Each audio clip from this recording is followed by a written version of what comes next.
Përshëndetje me të dashur të emisionit Distrekt, po takohemi në epizodin tonë të 10 të emisionit Distrekt në kanalin tonë YouTube, ku sonte sot në fakt kam kënaqësinë të jem në një ambient pak më ndryshe. Jemi në ordinancën e Denfix, doktorit Femi Haliti, një doktor i cili është ndoshta pa modesti më i popularizuari përveç Kosovës edhe nga vende ka pacientë dhe klientë ndoshta edhe nga vende të ndryshme të botës. Doktor, përshëndetje dhe mirë se vjen në Distrekt. Përshëndetje, faleminderit shumë për vizitën, kënaqësi edhe jemja, kështu që është kënaqësimi prit në ambient tonë. Faleminderit shumë. Doktor, çish po kalon këto kohë duke ditë që jemi edhe në sezonën e verës, po thuaj se angazhimet ndoshta janë pak më ka një fluks më të madh të njerëzve, dhe si mërgjimtar po edhe të pacientëve. Tek ne në klinikën tonë, sidomos në Denfix dhe në Care Herfix, thuaj se janë gjithë mujë të njëjtë, mirë po është normale për shkak verës, për shkak që vinë mërgjimtar, pacientë huaj nga gjithë vendet botës, është më ngarkuar mirë po ne jemi një staf i madh dhe ne kompletuam dhe ja dalim me shumë kënaqësi në raport me pacientin dhe shumë korrekt edhe në kohën e shpejtë të cilën mundohemi që ta përfundojmë, ma profesionale të punën tonë dhe të gjitha me qenë raportet korrekte në punën dhe pacientit. Pavarësisht punëtorëve që i ki në klinik, në ordinancë, duke qenë se tash edhe je zgjeruar me herë klinik domethënë, sa punëtorë janë gjithsej? Në Denfix janë dikun 443, edhe në Care Herfix janë dikun mos ka bëjnë 2-13 se tash minuar mas vedi se janë administrata e cila merren me këtë pjesën e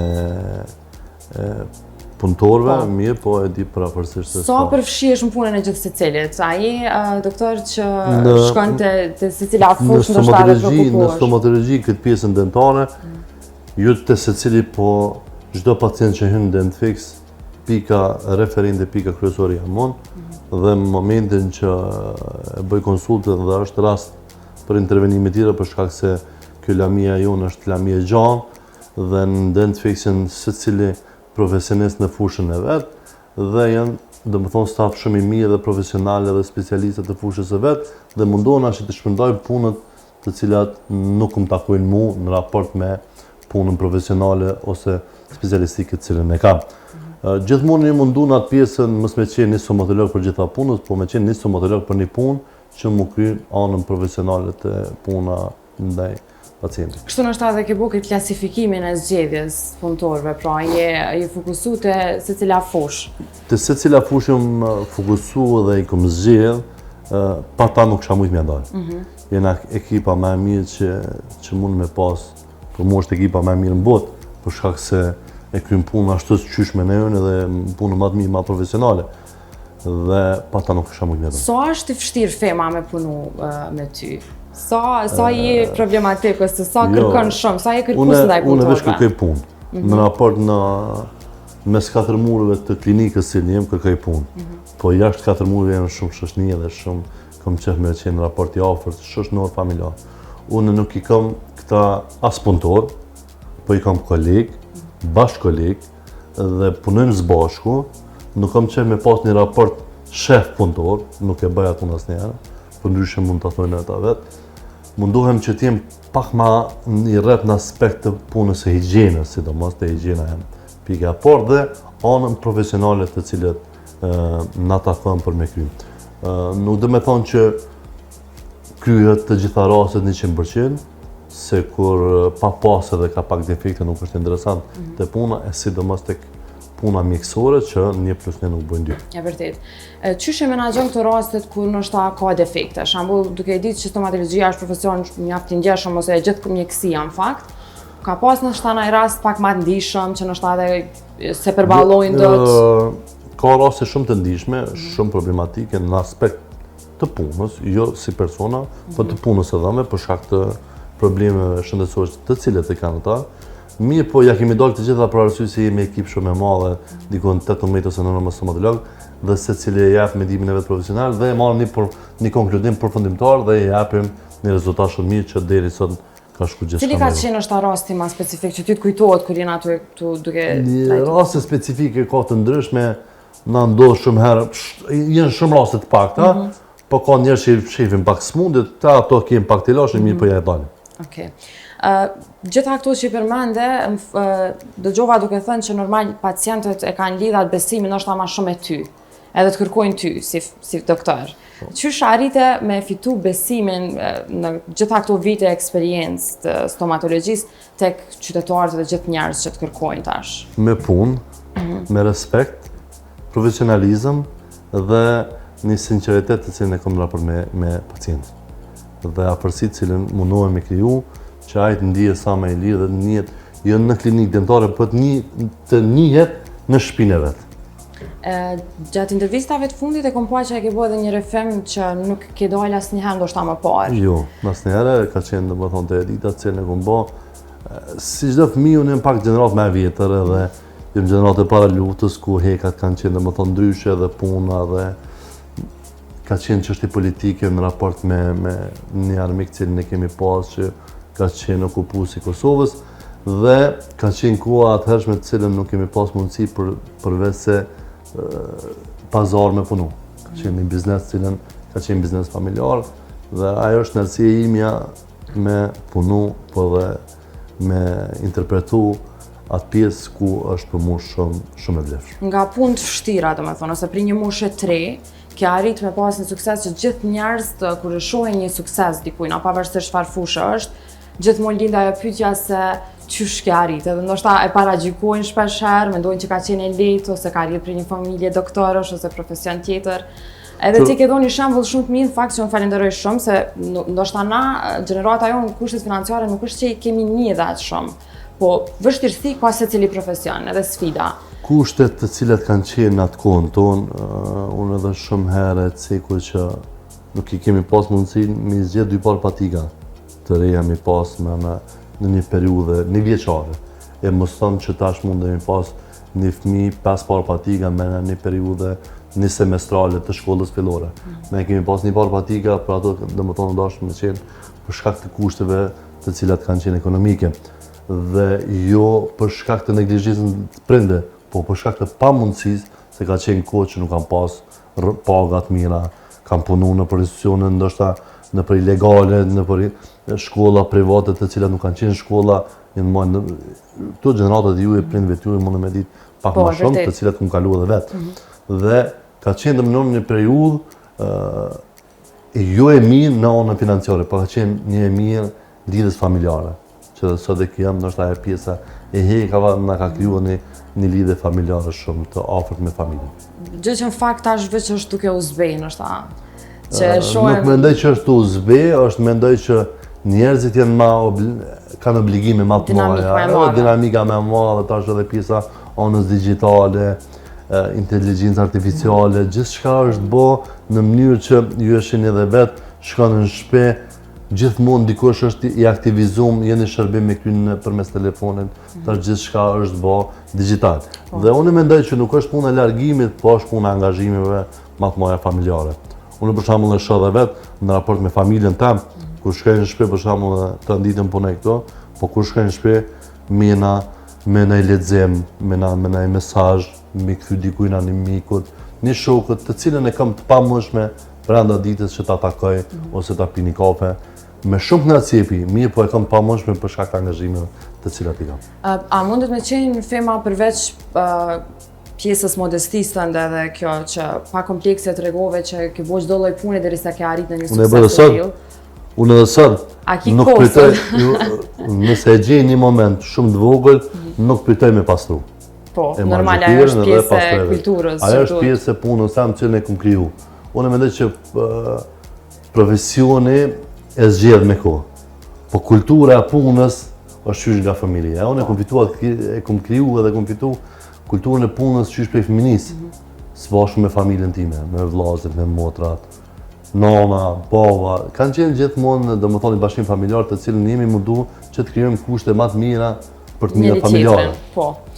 Përveç pjesës higjienës që e përmende, cila është karakteristikë tjetër e jotja që të ka ndihmuar me pas këtë sukses? A ka qenë disiplinë, a je disiplinum, intereson me ditë? Sa është kjo? Unë jam i disiplinum në aspekt punës dhe kam dëshirë që puna të kryesh me shumë sinqeritet dhe me shumë korrektësi. Dhe çka është më e rëndësishmja në këtë pjesën time dhe në profesionin tim që i kushtoj shumë rëndësi, është saktësia.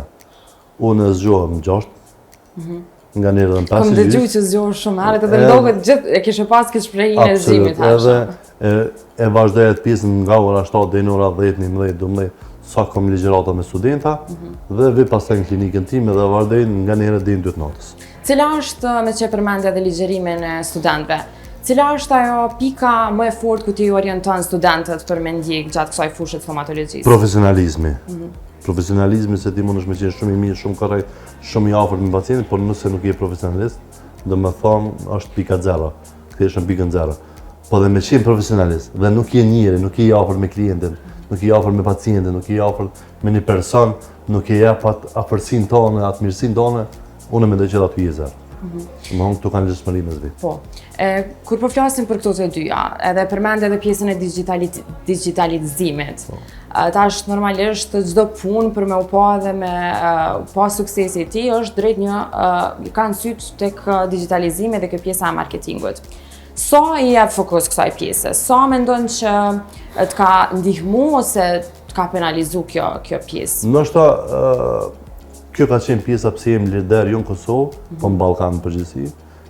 Jemi lider në aspekt të stomatologjisë, kom qenë dhe jam dhe do të vazhdoj që t'jem në hap me kohën, sidomos në pjesën e digitalizimit dhe çdo aparaturë që ekziston, që ka mundësi me marr, ka me qenë me dent fix.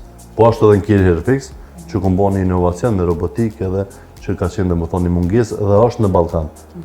Është një Ballkan që domethënë është për herë të parë që vjen në Ballkan. Për herë të parë vjen kjo pjesa robotike e mbjelljes së flokëve. Nga lindi ideja, është shumë e kërkuar këto kohë tash? Është e kërkuar, po për shkak se lidhshmëria jonë është estetika, po kupton, edhe ka qenë lidhshmëri se stomatologjia edhe merret edhe me pjesën estetike të fytyrës dhe ka qenë ide imja që zbashku me kolegët e mia dhe stafin që t'jemi më afër me pacientin dhe të krijojmë domethënë kushte edhe për përfundimin e mbjelljes së flokëve ose transplantit të flokëve. Si zgjerimi i biznesit, pra është edhe mbjellja e flokëve.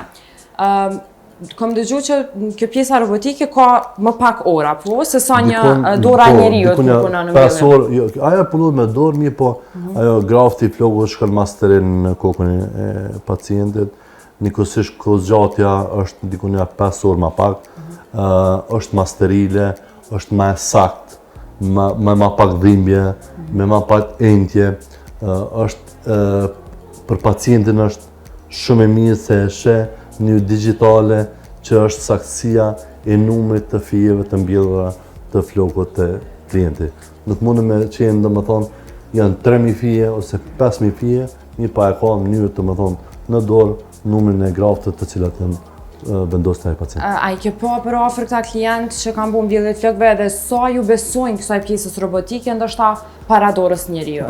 Unë e kam pjesën Career Fixit ku ata janë pjesa menaxherale, mirë po interesimi është shumë i madh, sidomos në pjesën me robotik, ku ndoshta më ka shtyr edhe me qenë mi marrë edhe 2-3 copa për shkak se janë kërkesat shumë mëdha për shkak të saktësisë të pacientëve dhe për shkak të mirave të cilat ata kanë pas dhe marketingu më i mirë është face to face. Po. Që të cilën pacienti e prezanton te dikush tjetër dhe i tregon për të mira dhe të këqijat e punës të cilën ata e kanë. Dhe mendoj që ajo na ka shtyr dhe na ka bën për mundi mirë, sidomos mua si pronar dhe pjesës stafit të Career Fixit që domethënë të vazhdojë kështu se është një marketing shumë i mirë. Ka pas rezultate dhe komente pozitive.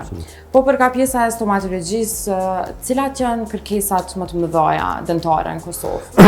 Kërkesa më të mëdha dentare janë puna e estetikës edhe implantet për shkak të zavendësimit të dhëmbëve të humbur, të cilët nga një herë kanë qenë të lidhur me pjesën apet kthehemi mbrapa që pjesa e gjeneratave pak më të vjetra që ka qenë pamundësi e kushteve, materialet e tyre të bëhet zavendësimi i hershëm i dhëmbëve ose ruajtja e dhëmbëve të përhershëm për shkak se ka qenë koha të cilat njerëzit nuk kanë pas mira materiale për krijimin e kushteve për mbijetesë e lemo të mirët me rregullim dhëmbëve. Mirë po tash për fat mirë të rinia, të trit, të edhe ju sidomos, të cilët jeni gjenerata që i kushtojnë shumë më shumë rëndësi dhe i dini të mira për shkak se në atë vjetit i dimi këshijat dhe mundohemi të prezantojmë te fëmijët tonë që ata mos i psojnë, domethënë gabimet tona për shkak të humbjes së dhëmbëve, për shkak të mungesës së mjeteve materiale, që sot besoj që nuk e kanë atë lashë kurrë.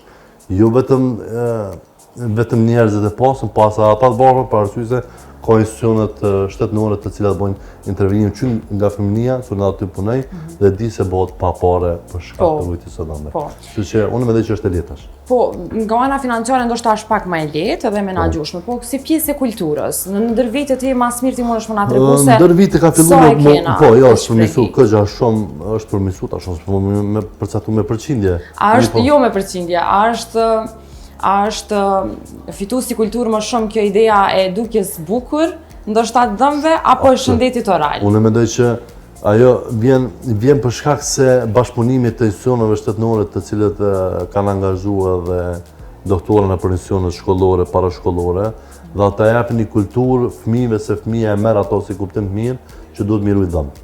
Apo kupton? Mi votash edhe kur rriten tash në mjetet digjitale, në rrjetet sociale që ty automatikisht ta krijojnë një bindje edhe të shtyjnë që duhet me rregulluar. Edhe ajo është e mirë. Po, mendoj që ka filluar një kulturë qysh nga fëminia për shkak të angazhimit të institucioneve shtetënore që është falëndëruese që kanë mundësi. Po në pjesës robotikës që e përmende për Hair Clinic, sa i përket stomatologjisë, sa është avancu teknologjia, ndoshta këto 10-15 vitet e fundit? Stomatologjia është shumë e avancuar. Për shkak se gjithçka është digjitale.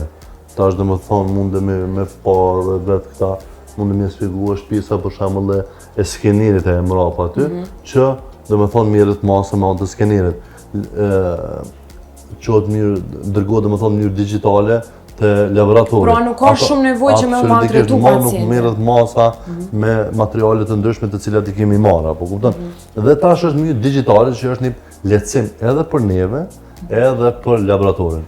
Për shembull, kemi pjesën tjetër ku pacientët i bëhet fotografimi i fytyrës, e vijave të fytyrës, i përcaktohet gjatësia para se mu ngryh dhomën.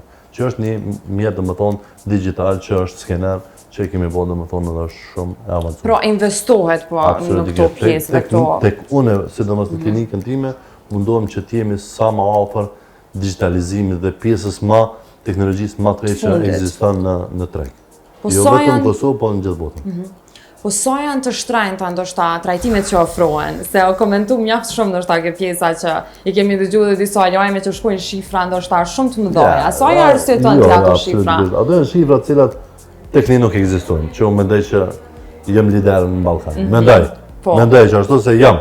Kim fakt pacient ndryshëm që vinë nga gjithë bota, ndoshta edhe kanë mundësimi përballu ato çmime. Absolutisht. Unë ato i kam dëgjuar dhe këto me thyrje diamantit, nuk janë thyrje diamantit, ato janë punë tredimensionale që bëhen në mënyrë digjitale nga ana e laboratorit, bëhen thyrje që japin çat pamjen, shkëlqimi, po japin çat pamjen si thyrje. Mundë me shujt ato thyrje diamantit, se s'ka diamant aty, ajo është pjesë ku është litium silikata, është e max ose e max prime ose zirkan ose çka do qoftë, apo kupton? Janë materiale të cilat janë të përballueshme dhe jo as ndryshme që janë normale. Për shembull, një as dhomë të na kushton çudita shumë normal, siç kushton. Të një thjesht një. Po. S'ka një diferencë, pra, është në lloj propagande kjo që bëhet kështu vetëm për marketing. Ata e din për vetëm, s'më më thon aty në propagandë, ata e din çka bojnë, mirë po te ona nuk ka asnjë çmime. Nuk ka çmime që pa përballueshme në fakt për standardin tonë. Jo, absolutisht. Çka kërkojnë më shumë këto yjet e showbizit, ndoshta kur vinë, edhe përveç kësaj buzëqeshjes vëllai videoane, po, ajo pjesa estetike se ka më të kujdesshëm se dhe i kanë dhëmë të mirë dhe mirë, po që domethënë atë është shumë e rëndësishme që të bëhet domethënë një pamje estetike të ta. Me që jemi në distrikt edhe distrikti ka një karakter pak të showbizit, më intereson me ditë kush ka qenë ndoshta prej fytyrave të showbizit që si pacient që e ka frikë stomatologun, po edhe unë kam frikë vetëm. Edhe kolekti që shko mundësi dentisti me pas frikë vetëm. Po, është një farë frikë e cilën e krijon njëri nga fëminia për shkak se mendon që janë dhimbje të cilat janë. Në fakt është po e vërtetë që kështu sa kemi shku te dentisti dhe vetë dentisti si ka pas dhëmë të vet. Rregulluar. Na një emër diçka që ty të duhet 30 minuta me bind ose mi fol kështu. Jo. Unë e kam një person që kam shumë respekt për ta. Po është një afrikacak që pe përmeni me emën, po nuk i vjen mërzi, dhe nuk e vënej për frikës, për ko që është të i fiksuhet, merr anestezion edhe për edhin do shkaci. Po është nështë një prej pacientëve ma fantastik që e kom pas edhe që e kam. Merr anestezion për çfarë do lloj shërbimi? Ja, sa s'le me prek, edhe vetit me mujt mjaf edhe vetit alo ma shumë, për shkak të frikës. Okej. Fema, përveç kësaj, me që përmendëm këto figurat showbizit, prej fushës influencerëve, politikanëve edhe ndoshta artistëve, kush mendon nga këto trija që ka më shumë kujdes tek pjesa e estetikës? Kultura estetikës varet edhe prej rastit se njerëzit për shembull qoftë politikan, qoftë këngëtar, nuk e kanë radhitin e duhur edhe është e pamundshme pa vendos estetika. Po më herë për shembull e kanë pas punën ose diçka që nuk kanë pas mundësi përdorën protezat fikse. Dhe duhet, mirë po një kulturë është e madhe tek ta dhe të gjithë. Ka ndryshuar domethënë rrjedhja e kulturës, mbajtjes së higjienës orale dhe mbajtjes së kulturës së dhëmbëve, domethënë shëndetësisë, shëndetit të dhëmbit, është shumë e madhe në raport me vitet e kaluara. Mirë, Femi, unë për mos më të marrë ma shumë kohë, edhe me që jemi drejt minutave të fundit të këtij epizodi, edhe shpresoj që takohemi përsëri ndoshta në zgjerimin e bizneseve tua, cilin të uroj edhe sukses. Në fund të emisioni po i bashkangjitëm do pamjemi po se si është ndërtu klinika dhe Haircare Clinic. Çka na kisha thonë shkurtimisht diçka përveç pjesës robotike, ka pjesa e investimit ose të zgjerimit të objektit? Unë me thonë kam shumë, po në foli pak i punoj shumë. Kështu që kam shumë mërzi me folë, me dhonë premtime, po kam që me realizu. Do të më përkushtu në punë, do të me qenë korrekt, do të me qenë pafërt, do të me qenë kryesisht profesional. Që të bëhet një punë e mirë, pa marrë parasysh a je dentist, a je diçka një profesion tjetër. Mirë, po unë mendoj që me korrektësi dhe profesionalizëm ti je on top. Nuk bën mu dërzu, asnjëherë. Se rrugës e kime pas pengesa, është shumë normale. Njerëzit e suksesshëm kanë pengesa. Ata që nuk janë të suksesshëm dhe nuk punojnë ata s'kan pengesa. Po, janë një farë comfort zone. Ata janë comfort zone të cilën nuk i pengon asnjëkush. Po në momentin që ti je i suksesshëm i pengon dhe mundohen mirë, po nga se ti je korrekt dhe je profesional dhe ki kushtet të cilat ti i prezanton, dhe je anën profesionale e përtikshmëri, atëherë do më thonë ti je i pazëvendësueshëm. Fema, unë falenderoj shumë që sot ke gjetë kohë edhe na ke ndoa këto informacione edhe mesazhe për gjithë ata që na kanë ndjekur. Që me pas në distriktin në klinikën Dentfix dhe në Hairfix. Faleminderit. Tash mundeni me vazhdu me pamjet të patjetër. Mundemi pa. Kemi bashkangjitë edhe po e përmbyllim këtu me të dashur këtë episod të distriktit së bashku me pamjet e pjesës tjetër të ordinancës së Dentfix. E deri në episodin tjetër të dielën ardhshme, mirë mbëjtje.